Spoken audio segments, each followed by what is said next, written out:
Hey, so what is going on, guys? I'm here with a vlog, and it's not really a vlog about anything in particular, but it's really to talk about something that comes up quite often in the car community. And one of those things that it comes up very often is, what do I need to do to get sponsored? And is sponsorships, are they available? Or what are the do's and don'ts of getting a sponsorship for building a car? Well, I'm going to tell you right now, take the word sponsorship out of your vocabulary. Much like how DSLRs have been saturating the market, and everyone's a photographer these days, and everyone has their own photography business, and they want to make photography their money maker. The market is really saturated. Everybody has an Instagram, everybody has a YouTube, and everybody wants to cash in on having fun. And there's nothing wrong with that, right? You enjoy taking photos, you enjoy having fun. We would all love to make money from that, and that's kind of something that nobody can deny. Who doesn't want to make money or receive things for doing what they enjoy doing? One of the big things is with the Mustang world. Obviously, it's a Mustang. It's really saturated in that market, and unless you are an early adopter for a new platform, it's very hard to get noticed by companies if you don't already have an established base. But I'm kind of jumping ahead in this video, and what I want to talk to you guys about are the do's and don'ts of when you approach a company. Specifically for overlanding, my Ranger is not here. It is at SSR Collision, getting some updates and getting the dash redone. So I thought, well, why don't I just make a video about obtaining sponsorships in the Overland community? Because I don't really see, so I'm 37 years old, and I've been into the car scene since I was 18, 19 years old. Right when the first Fast and the Furious came out, I got really into cars. I think a lot of people did. It jump-started a lot of people's love for car stuff. A lot of the folks that are around today in the car scene got their love from Fast and the Furious, and that's what kind of kick-started bringing import culture and tuner culture into the mainstream. So with that being said, I've been, I guess you could say, building cars. I've been modifying cars since 2001. So I guess maybe I have 21 years experience working with companies. Working not really in social media, because back in 2001 social media wasn't really a thing. There was no Instagram, there was no YouTube. A lot of the OG guys that were remembering watching street racing videos on Street Fire or building a car domain, and car domain was kind of the hot thing of, if you had a vehicle build, you would put it on car domain. So I've worked with, building stuff for Nopi Nationals back in the day. I won first place in Nopi Nationals at the Nationals event in the domestic class for the vehicle that I built. See if I can find a picture. I don't know. That's the vehicle I built back in 2002 in college, working at Target, and didn't really have, well, I did have a couple sponsors, right? And that was Corbeau. There was a gauge company back then called Phase Gauges. They quote unquote sponsored. Phase actually sent me gauges to put into my build to show at hot import nights, to show at Nopi Nationals, and so on and so forth. So without going into like this long history of like my automotive and my history with that, which can be another video if you guys want to see that. With that being said, I know kind of what works and what doesn't when it comes to approaching companies to help you build your vehicle. Because at the end of the day, your first due coming into building a vehicle, whether it be overlanding or off-roading, is one, do not come into anything with any expectations whatsoever. Nobody owes you anything. I don't care if you have 10 followers, 100,000 followers, or 1 million followers. Nobody at the end of the day owes you anything for free. And if you are one of the lucky ones that do get something for free, it's really not for free. You basically become their employee.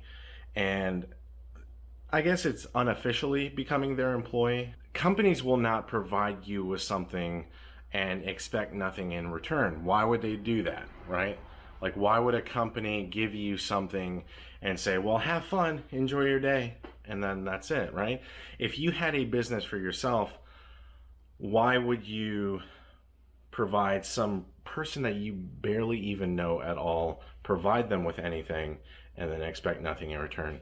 So it's kind of a give and take. All right, so with that first thing put aside is not expecting anything when you go into reaching out to somebody. So let's say there is a specific Overland company that has something that you want, right? Let's say, for example, you have a Nissan Frontier. Let's say you have a Frontier and you're like, well, I have this bone stock Frontier. I have these big aspirations of wanting to build a social media following, right? And that's another thing. Like, have low expectations. Have a social media account because you enjoy filming or taking photos of specific content, right? Sharing that content out with the world to see, and then gaining a follower base from that, right?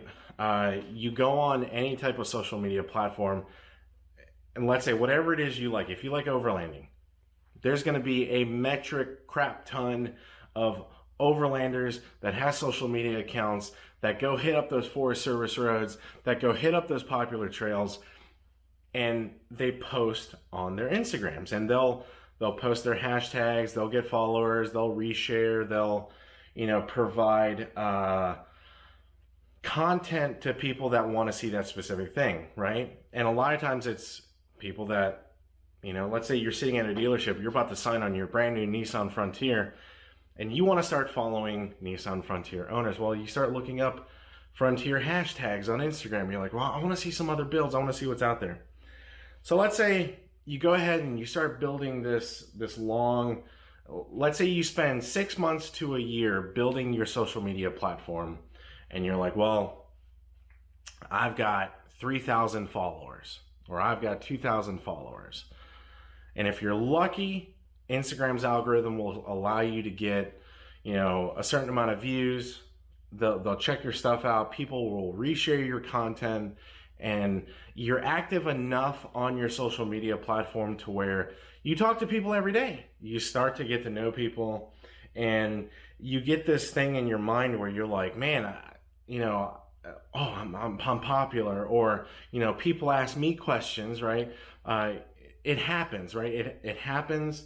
When I went from 2,000 to 3,000 followers, when I first bought an S550 Mustang, not this one, the white one, if you guys remember, when I first bought that, and if you're kind of an early adopter on a platform, a lot of people will ask you questions, just like how I would ask people questions whenever I picked up the Ranger, for example. I didn't pick up the Ranger when it was brand spanking new. It was out for a year before I really started looking to pick one up and mod it, and I reached out to people. You have your follower base, and you're like, well, I want to start. Let's say you have suspension and wheels and tires on your truck or your SUV or whatever it is you're building for your overland rig, and you're like, well, such and such company has this rack that I want. Well, I want my first sponsor. And like I said in the beginning of this video, you've got to throw that word sponsor out of the bag. I've worked a lot with a lot of marketing people, and especially in the Mustang scene, and the word sponsor is super cringe, especially to a lot of marketers. You got these, and it's not cringe because it's a bad term, but the people that go around talking about themselves, they're saying, oh, I'm an influencer, I do this and I do that, and sponsor me this, and yeah, I got sponsors for this and this. That's what made that term really cringe, and you just got to stop saying it. Let's say there's a company that has a rack that you want to buy, okay?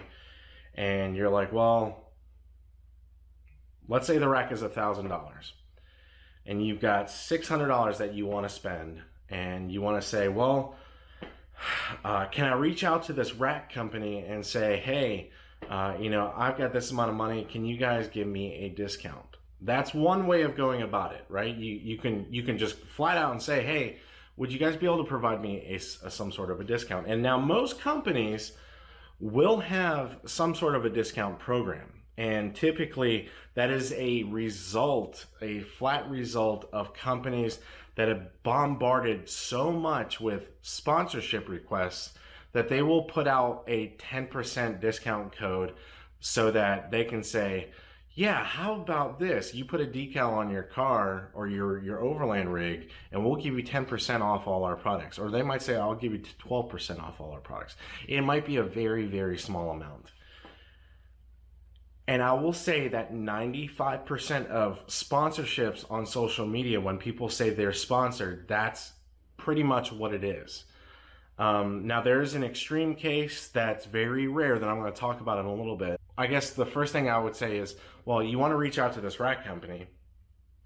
What's the best way to go about that? One is to take a look at their social media platform. For this example, we're going to say Instagram is one of their biggest social media platforms. YouTube is a little less personal, but Instagram, you can shoot someone a direct message on Instagram. So check their Instagram, and oftentimes these companies will have a website link. So your first thing you should do is when you look at these website or this Instagram profile is, do they have a website? If so, go check out their website.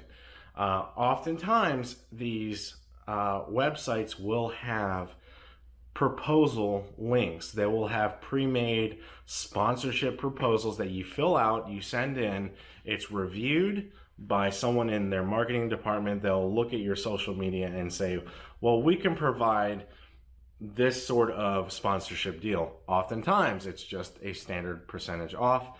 Some companies do offer tier programs where they're like, well, if you have 100,000 followers and you actually show the engagement and this and that and that, and you can actually prove that you have 100,000 followers and they're not just all bought, we'll offer you this amount of percentage off.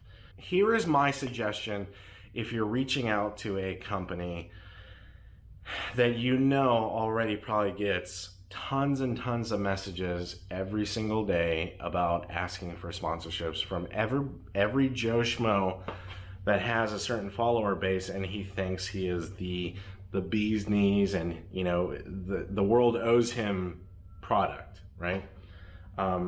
Because that's basically the type of guy or girl. There's girls that do this too, and that's another topic for a different video. There are people like that kind of ruin it for those that really do work at their hobby, right?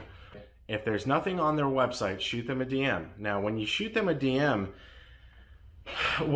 someone messaged me last night, and I'm going to read some of what they said, because it was interesting, because I've been wanting to do this video, and they reached out to me last night and they wanted my advice on reaching out to sponsors. Did you ever reach out to sponsors ever? And if so, at what point did you think you had a significant enough presence that it was an appropriate request?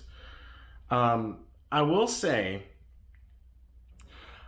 90% of the time, it has nothing to do with your followers. It has more of everything who you are as a person. If you're a total jerkwad online, that company doesn't want you to portray their products. They don't want you showing their brand on your videos or your content. They don't want that. So you can have 5,000 followers and get a partnership with a company, while the dude with 60 or 150,000 followers is not going to get anything. A lot of the companies don't want to work with people like that. So don't be so consumed, and I guess this is point number 3, don't be so consumed with your follower count online as who you are as a person. You go out there, you do what you do because you enjoy it, have fun with it, do your media, and eventually someone will notice. And if nobody notices outside of the people that follow you and that enjoy your content, there's nothing wrong with that too. Like I said, it goes back to the original thing that I said. Don't do it for some sort of value that you're wanting to get out of it, so you think you can quit your job and someone's going to build your car or your Overland rig. That's not going to happen. So all these dudes running around with 850 followers but have 3 or 4 sponsors, maybe at best they're getting discount codes.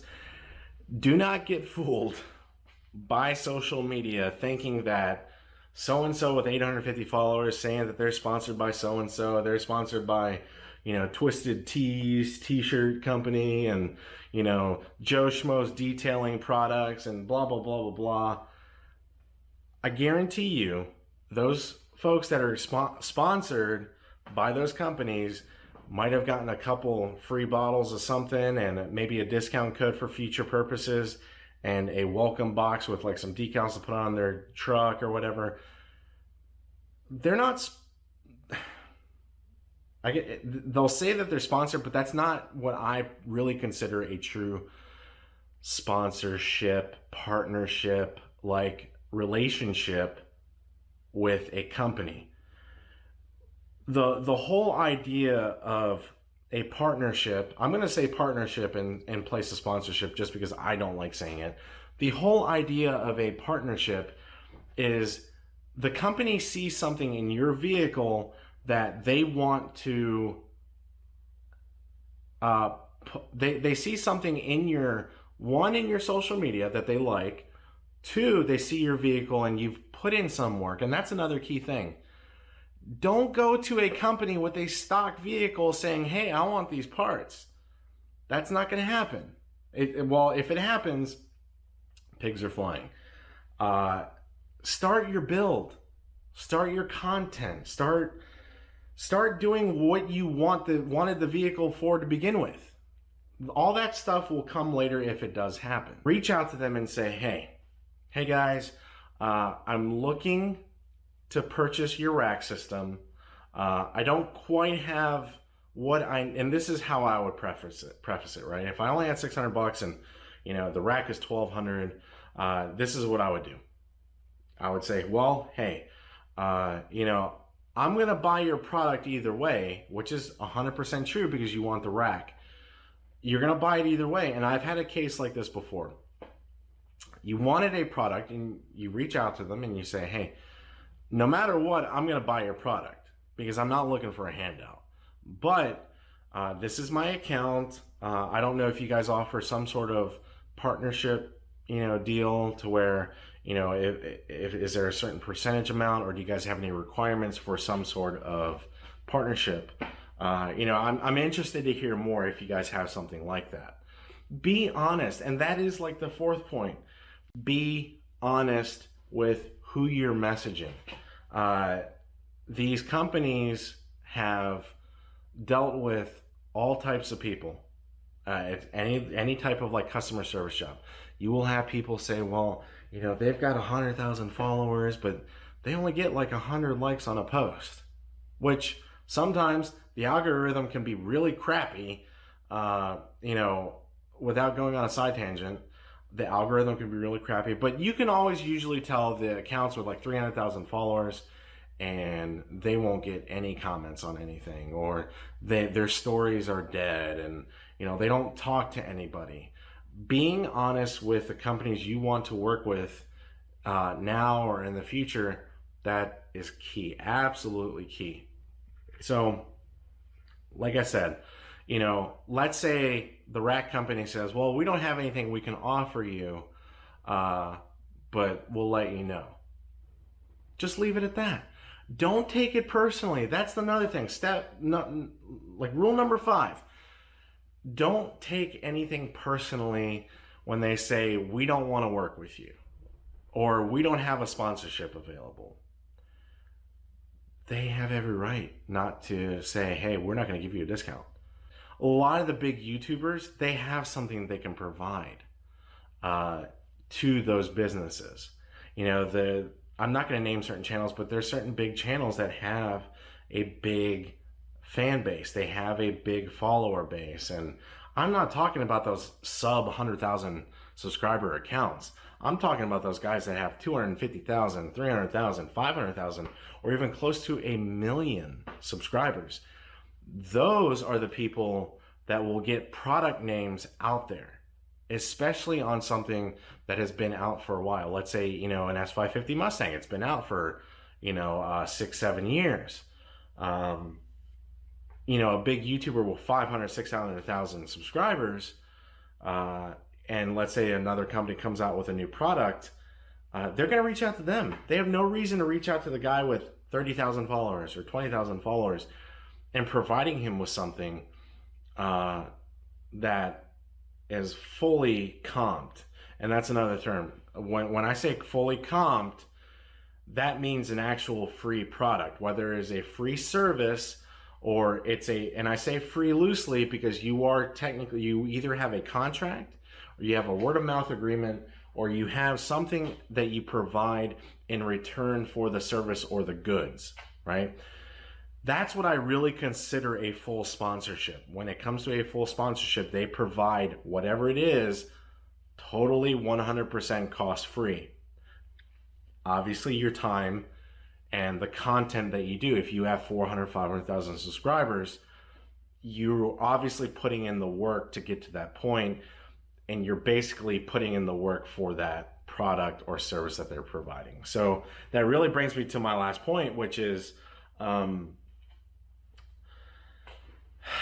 when it comes to sponsorships, when it comes to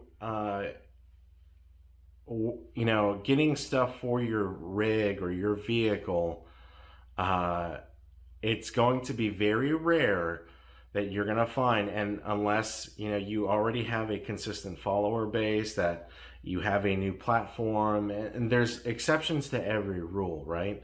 I'm going to give you guys one example, for instance, Adams Polishes. I have been working with Adams Polishes for quite a long time. Obviously, I get a discount code that I can provide to people. I get a certain amount of product every quarter.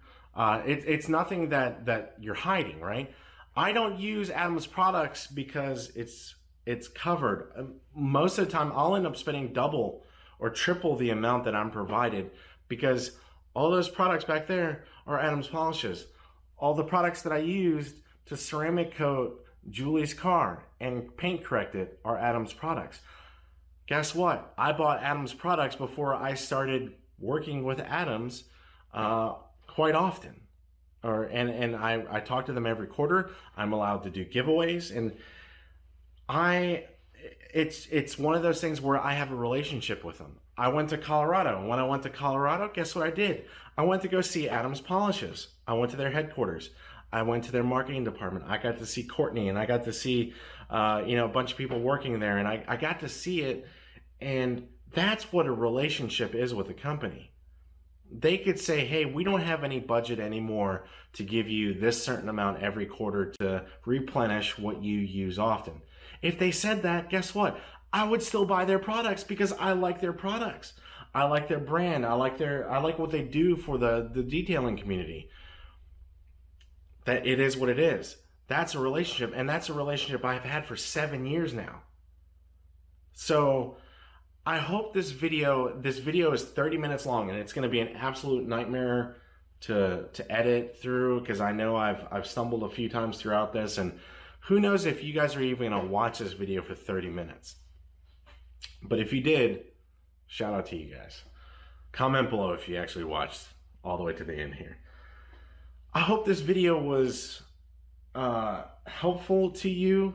You know, drop me a message, drop me a DM, drop a message below. I'll answer it. I'll help you guys out. But at the end of the day, like I said in the beginning of this video, nobody owes you anything. Always be a nice person. Don't take it personal.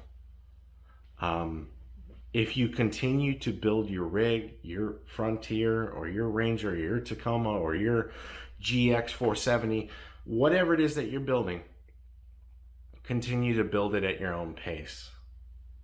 And eventually, you might get to work with a company. There's no, you know, nothing's guaranteed.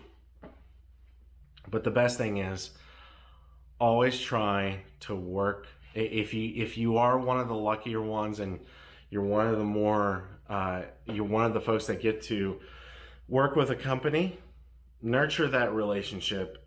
Ask them, don't just get your product and say, all right, I'm going to stop talking to them. Continue to talk to them. Ask them if they need anything. Just give them product feedback. Do those things so that you continue the relationship. The worst thing you can do after landing a partnership with a company is receiving a product and then all of a sudden disappearing off the face of the earth, or not being responsive, or not fulfilling your end of the bargain on posting content on whatever normal basis that you pushed and you said that you do. So this was a 30-minute conversation, and I apologize, I rambled quite a lot. I hope this video was helpful to you. If not, let me know below what you think. I'm sure I missed a few points, but I'm not going to talk for an hour. Hope you guys enjoyed this, and we'll catch you later. Bye.